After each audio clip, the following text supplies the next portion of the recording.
Welcome back to the podcast. We are on episode 9 today, and we're joined by another guest today, Melville, or Jake Melvs. How are you?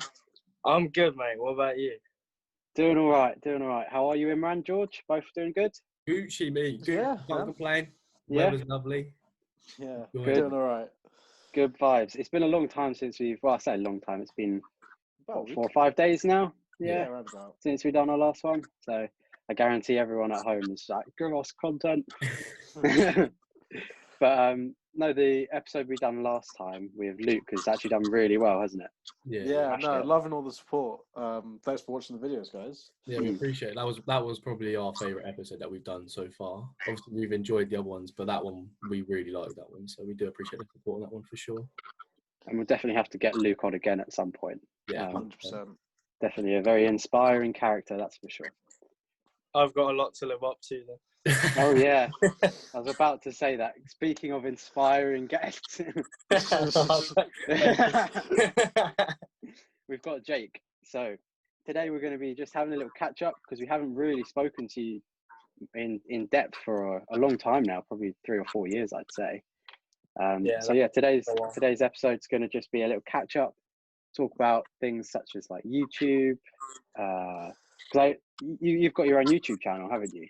I do, yeah. I am my, famous YouTuber, me. Well. Yeah. So I know you used to post a lot, but I've just checked your channel and there's nothing on it. So what's happening? Basically, what happened with my channel was I was loving it, but I posted every single day, and that it's not good for you. You can't post every single day. Like if you do and you don't go insane, fair play to you. But yeah, it was like I was loving it, but I felt like I had to do a video every day. So I was just sort of reaching for like ideas, which meant like the quality of video for me, like I didn't find my videos like to the level what they were when I was just making like one a week, because I could put a lot more effort into a video if I'm only making it once a week. So yeah, I just thought I'm gonna restart my channel. I'm gonna start it soon, probably if I do start making videos again, doing once a week, because that was definitely the easiest to balance everything and to come up with good ideas, to put them into practice, to then edit as well. I do like to spend a lot of time on editing, so if you've got a week to do it, that's pretty good. But yeah, I'm definitely gonna start, but I just need to be in the right mindset. Like if you're gonna do YouTube, you've got to be in the right mindset. You can't just be like I'm not feeling it today, but let's put out a video, because it shows. If you don't want to, if you're not in the right mindset and you don't really want to do it, it's going to show in your video. You're not going to have as much charisma, you're not going to have as much energy, you're just sort of going to be like slacking a lot. So yeah, when I'm in the right mindset, I'm going to be back to posting videos, hopefully quite a lot. What was the what's the sort of reason you started YouTube? Like, I've always wanted to.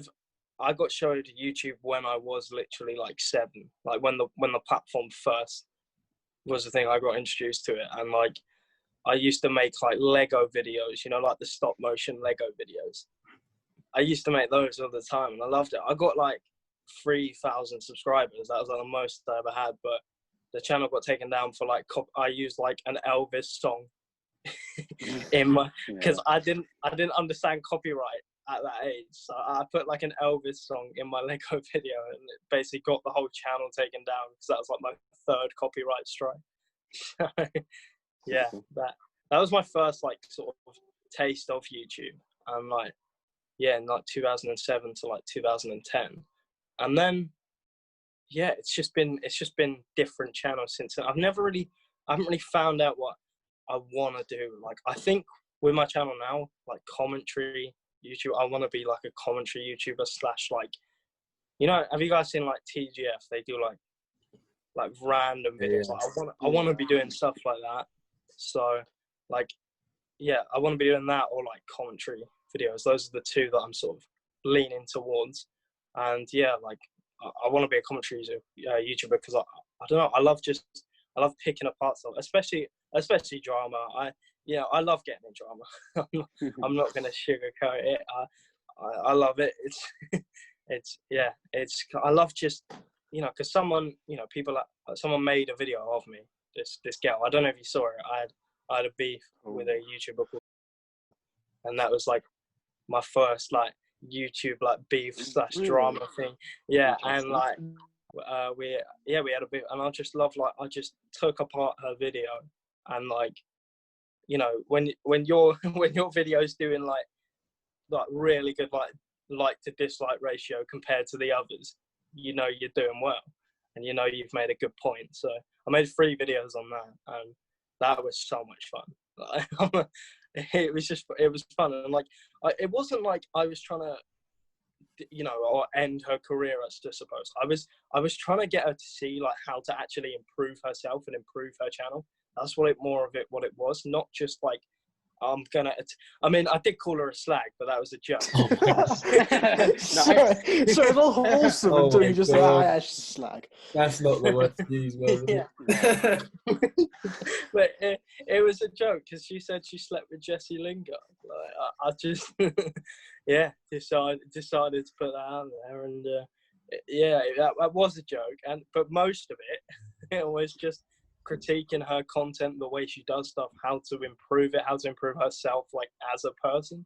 I was just giving her advice while making fun of her. Sounds like some sound advice. Yeah, yeah. That was a lot of fun. That's when I started uploading daily from them, because I was like, yo, the you know, because I think it got like 3K views, like that video on her, which for I only had like 80 subscribers at the time. So like for a channel with only 80 subscribers to getting 3K views, like, I was being like, all right, I'm gonna upload every day. I'm gonna take a hold of this. How did you get into the beef in the first place? Like, who initiated what happened? It was basically I made friends with the person on Twitter, and she was like going at that person, like and she posted a picture of herself, which was literally just her in a bed and the wall behind her, saying like, "Oh, I was in hospital," when she clearly wasn't in hospital. It was a bunk bed, like in the background. Like, I mean, unless they have bunk beds in hospitals, is that what the NHS has come to now? But like literally, yes, it was literally a bunk bed, and she put that on Twitter, like, "Oh yeah, I was in an accident, I had to be in hospital. Here's the picture." So then I took a picture of my like forehead in my bed, like surrounded by like emoji pillows and like my Marvel wallpaper, saying like, "Oh, just been in an accident, like just in hospital now." And that tweet like kind of blew up in like the little community that knew about the beef, and she blocked me. And then I thought, you know what? No one blocks me and gets away with it. So I made the first video and it blew up. So yeah, and I thought I'd milk it for 2 other more videos. Hey, fair. Yeah. No. All right, well, fair enough. I mean, what did you have, apart from obviously the videos that you said, what did you have on your YouTube channel? Because I never got the chance to see them. No, not a big fan then. Basically, mainly like commentary, like taking apart, like, you know, those 3 a.m. like challenges, like, "Oh, don't call this person at 3 a.m. because he'll come and touch you." Like, I hate those. Never heard of those. No, it's an actual thing. I'm with Melv on this. It's an actual thing. Like, people actually blow up from that too. It's so what? Yeah. No, you're gonna have to explain this a bit more. Yeah, I don't know anything about this. Yeah, on, it's like I saw one. I did a video on this guy's like, don't drink. It's like, don't drink Hulk potion at 3 a.m. or something like that. And it is this guy, like, it's like, they're really dramatic, like they have to do it like everything like really cinematic, like, you know, like morgues. Have you seen morgues? Yeah. They're all morgues, basically. Right. That's the best I can describe it. And then they like drink it at 3 a.m. and then they like paint themselves green, like, "Oh, I'm now the Hulk, guys." And it's just like, mate, shut up. This isn't content. So yeah, I made videos on stuff like that. I made videos on like, apparently Zoella was going to jail at one point. Well, apparently she could have gone to jail at one point for something she did. So I made a video on that. And like, yeah, I also made like these like sort of comedy sketches on there as well, like how to be certain YouTubers. I did like a how to be KSI, how to be who is it? I think I did a how to be. Do you know someone called Cam Kirkham? He's he's a commentary YouTuber. I remember how to be him, and like, yeah, he was basically like that. I think that was the first one I did, and he like loved it. He shared it on Twitter and like commented on it and stuff. So like, yeah, I did like how to be a professional footballer as well, where I just mugged off like the F2 in that video. So yeah, just little stuff like that. It's just fun. It's like my channel was a bit random. It was mainly commentary, but also had like challenges and comedy sketch on the side. Like I did the World Scottish Chili. That was the worst thing I've ever done in my life. Like, it's insane. Like, it's like you're eating a candle that's like, you know what I mean? Like, it's disgusting. It's the worst pain I've ever had in my mouth. Was it worth it? Did you blow up from it? I mean, it got a decent amount of views, but for the suffering, it probably wasn't worth it. Maybe in the future you could do it again, and this time you'll actually. I'm never doing that again. I'm never doing that again. What if your audience wants stuff like that? They want to see you do challenges. You got to provide the content that your audience wants. I do challenges, just not one that involves the world's hottest chili again. That's pretty good. I actually do like comedy channels or commentary channels. Sorry, I think they're quite interesting to watch. Like the how to be YouTubers are quite funny too, especially if you're doing it as cringe as possible. For the video, of course, but like to take the piss out of that person too. And it's sick that guy actually saw your video too, so he probably had a little chat as well. Yeah, man, I love it. He's literally like the first YouTuber that properly like sort of interacted me on like YouTube and with Twitter. So. Yeah, I still watch all those videos today. Yeah, I'm a big fan. Are your videos still public, or have you deleted them? I haven't deleted them. They're all private, so they're all still on there. And what was the reason for just making them private? A lot of them I didn't think were up to standard of what I wanna when I wanna start again. I really wanna up the standard of my videos. So that's why. Yeah, I just thought they went to the standards. So. Do you think you'll ever take them back to public, like the ones that you think that were quite good, like, or do you think you're just like fresh? I think there will be a few that I will put back to public. Like I did a random crossbar challenge with, I think it was with like Michael Merritt and a few others. we did like basically I put random stuff in my house like in a bag, and we had to hit the crossbar with them. I thought that was one of the funnest, like the most fun I've had like editing a video. Also, there was one like drunk dad jokes where every time we laugh at a dad joke, we have to take like a shot. That was fun.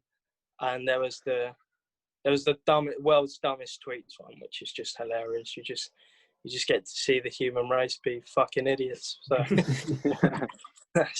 that's a lot of it. Do you reckon you'd ever make any videos on Hove Park by any chance? Because we were talking about this before we started recording.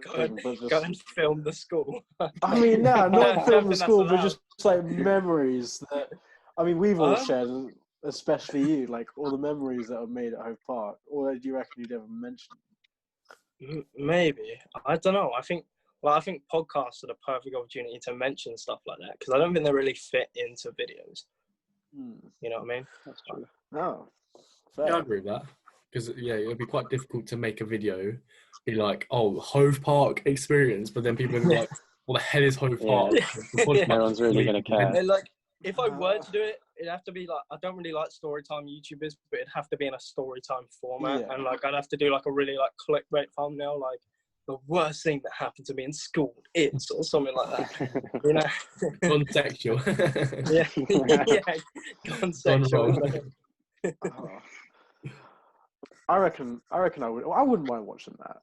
But to be fair, I don't think that Hove Park would very much like the reputation that video would give, considering about all the things that happened. I mean, I missed like 3 years of it as well. That's the thing, and I've still got loads of stories. Like I missed year 7, 8, and 9. Well, I joined like 3/4 of the way through year 9, so you know, I missed out on loads and stuff. I did, like when I joined, I was just like, I wanna, you know, because when I went to Newman, I was just in the complete like wrong crowd of people. You know what I mean? Like it just wasn't good for me.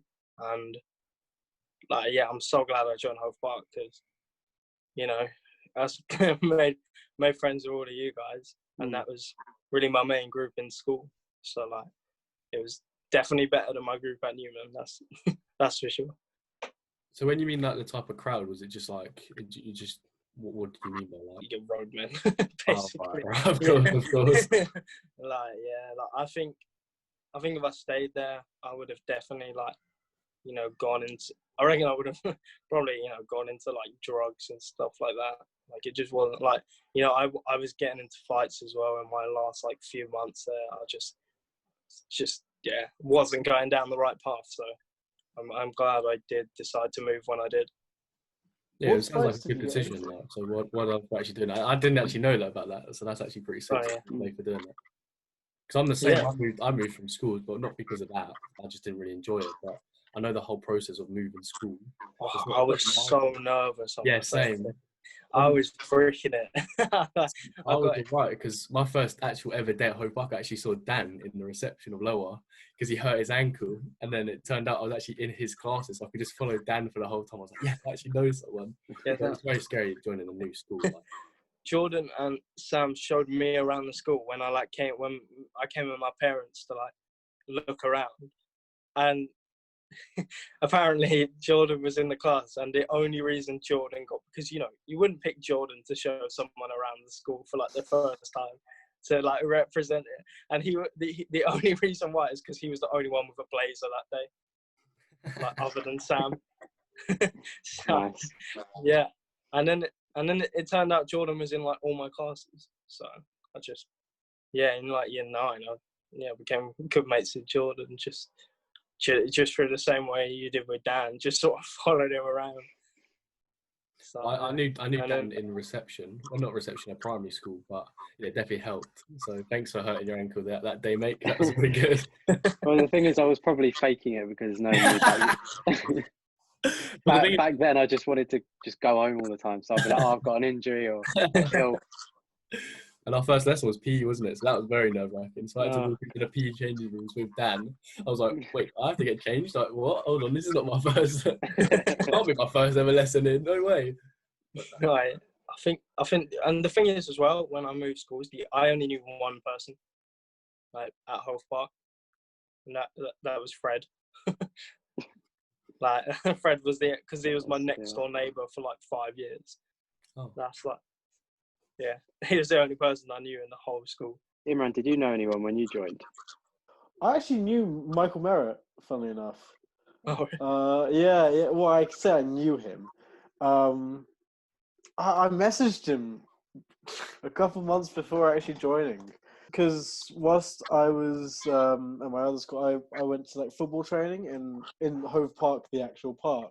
There would be like a little football training session stuff, and I'd always join every Saturday just for bands. Oh, you went to the Saturday one. Oh, I went to the Tuesday evening one.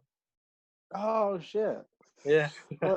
Yeah, no, that's where I met Michael for a very brief period, and then I got really scared about going to Hove Park because I just heard a lot about it, because it had a reputation. It had quite the reputation.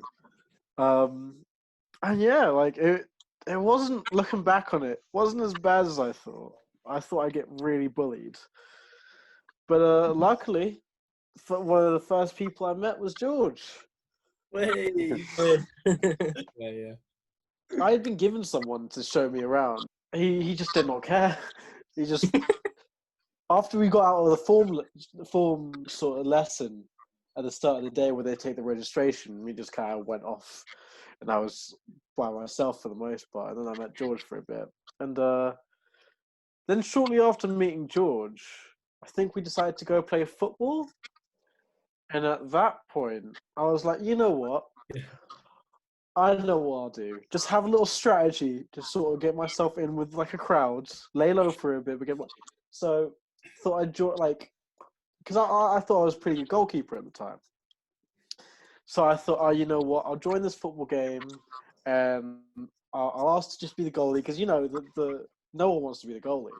It's fine. I'll be the goalie and be great.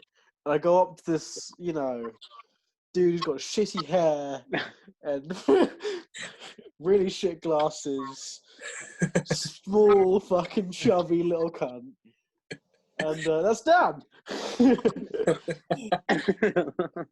And the first thing he said to me, I said, mate, do you mind if I go and goal? He stopped for a second looking at the game. He looks at me and said, fuck off, and then looks right back at the game.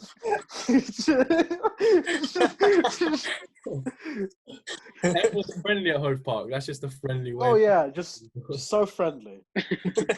So friendly. That's pretty crazy.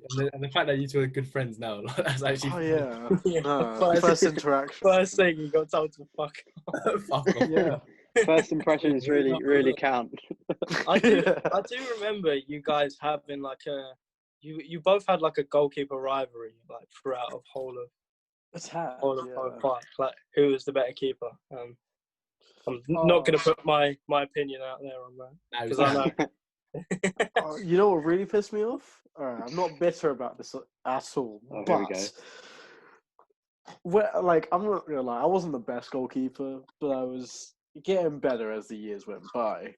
And Dan, I think you were playing in this game, but I remember your dad being there, Dan. But I think it was year 10 or year 11 where we got to the county finals and we went to this little stadium. I think it was Whitehawk Stadium.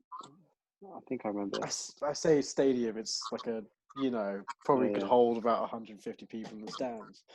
But put some respect on the enclosed ground. But no, it was the finals. Oh no, it was the semi-finals, and we were competing for the county cup. And I remember the old goalkeeper being Ollie. Do you guys remember Ollie? He's sub to the channel. Is he? Big up. Oh, hi Ollie, if he's watching. Oh, I still hate you. No, I'm joking. I'm joking. But no, it was counties, and I wasn't put in as goalkeeper, and it really pissed me off because we let in quite a few goals. No offense, Ollie, you did a shit job in that one game. I'm not gonna lie, you got lobbed, you got done in hard. Sorry, but no, I was putting in the last 5 minutes of the game. I kept on trying to be like, coach, put me in. And he just didn't, and we just kept on conceding goal after goal. But no, I'm not bitter. I'm not bitter. I swear. Imran, it was your distribution that was shit. You couldn't kick the fucking ball. Shut up. I could just get someone else to do that. Awful. One of the defenders do that. Worst thing I've ever seen. You'd literally try and kick it upfield, and it would just go to the right. You got your defenders to do it. Yeah, because I was just. Oh, that's embarrassing. Oh, shut up. Shut. It wasn't that deep, man. It wasn't that deep. It was fucking year 10. He was actually a good goalkeeper. He could dive, mate. When he he would dive for anything. Yeah, the ball would be rolling to him, and he's just fucking diving to the side. Got to add the flair, the dramatic sense into it. Got to keep you wondering whether he's going to save it or not. But yeah, going back to the park, because we didn't really speak after Hove. I don't really know what you did after Hove Park. What did you do at Hove Park? What did I do after Hove Park? Yeah. I went to Varndine College. Did sport and game design there for 3 years. Oh. So yeah, it was pretty fun, to be fair. It was especially my first year, it just felt like being at school again because it was such a small first sport class. I think there was only 9 of us, and we just all became really good mates. We just fuck about every lesson. I don't know how we ended up like pretty much all passing at the end of the year. I still don't know to this day, because I don't remember doing any work at all, like any coursework or anything whatsoever. But I still managed to pass. And yeah, and then the second and third year, it was like a lot of those guys, actually they probably didn't pass, because a lot of those guys dropped sport after that. And yeah, it was like a whole new class. I was put in with like people the year below me, so it was a bit weird. There was only one other guy who was my age and like in the sport. It was quite weird being like the oldest one. You know, I got called like grandpa and stuff by all of them. You know, 'cause I was like 18 when they were like still like 16, turning on like to 17. So yeah, it was. I mean, yeah, and then I was in all of them. Like pretty much all of them stayed out for the other 2 years, and yeah, we all became a really good class in sport. And then game design was just, I don't know, it really isn't what it's hyped up to be. It was like hyped up to be like it was meant, they said it was going to be like at least 50-50, like practical and theory, like for like, you know, creating games and stuff. It wasn't. It was like 10% creating games. The amount of like typing up and like coursework you have to do for that, I do not recommend it for anyone. It was, I still passed the course, but I didn't get anything higher than a pass. So yeah, it wasn't worth my time at all. So are you thinking about, because you've got those qualifications, what's your next plan now? Are you going to go to uni? Are you going to, what's the plan? Yeah, I've been accepted into Sheffield Hallam Uni. I'm going to do sport business management there. So it's, you know, because sport business is, I really enjoyed that in college when I learned about it. So I thought, you know, maybe that's something to look into. And there's so many different jobs you can get with it as well. Like not only is there the sports side, there's also just the business side of it. Like that can open up so many opportunities. So yeah, that's what, yeah, and I enjoy it as well. So hopefully I'll have a good experience in September when I start, although I don't know what's happening yet due to coronavirus, obviously, but Yeah. Who knows? yeah. But the sport business management was the exact course that I started in September, but didn't quite work out for me, obviously, because I dropped out in December. But yeah, no, the course is there. I just didn't give it a full-on go. So as long as you enjoy the stuff, then go for it. That's what I say. Yeah, I'm definitely, you know, I think I've just got to do it and just got to get through it. I've just got to push myself, because I know there's bound to be times where I'm gonna want to quit like a course or like drop out, and I'm just gonna try my best to push through that barrier and basically, yeah, get the qualification. Well, if that's the thing with that sort of stuff, if you actually want to do it and you enjoy the course, then it'll make it even easier to actually pass it and go through with it. And yeah, that's the main thing, is now that you've chosen something that you actually do enjoy, you actually might not have to worry about that whole quitting stage, because that's similar to me. Like I'm currently doing personal training, and because I enjoy it so much, I'm not even thinking about that. I'm literally just thinking about like the goal. So yeah, keep up with it, man. I mean, you're doing well. Like hopefully September you can get it like properly started, and then yeah, just go from there. Yeah, that's the plan. Just, it's a subject I enjoy, it's a subject I'm passionate about. So if it, you know, if it goes that way, then yeah, it's going to be pretty easy, hopefully. So How long is the course then? Is it like 3 years or? yeah, it's 3 years. So That's not too bad. It's not too long, and then by the end of it, you'll know exactly what you want to do and where you want to go, and hopefully have like a job like lined up, and then yeah, you can finally pursue your career. And maybe we can join heads and do something with that. yeah, personal training and management. Yeah, there you Sounds go. like, Could happen, mate. sounds like Set your own gym up. Yeah, there you go. Yeah, I mean, you know, there are many opportunities to do in sport business, and that, you know, that is one of the paths I could go down eventually. So who knows? Who knows? Are you going to be living in halls? Yeah, for my first year. Yeah. Well, I mean, I don't know about you lads, but I think that's a good time to wrap it up.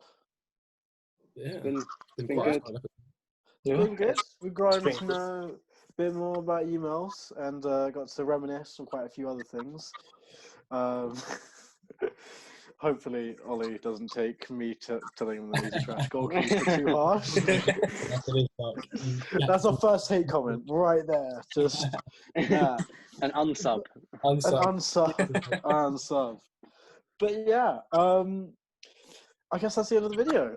If you've liked it, like and subscribe. Thank you to Jake for being in our podcast. If you want to see some of his stuff, we'll definitely link something in our description for his YouTube channel.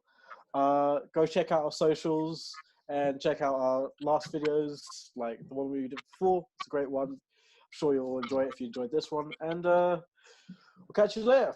Bye. Bitch.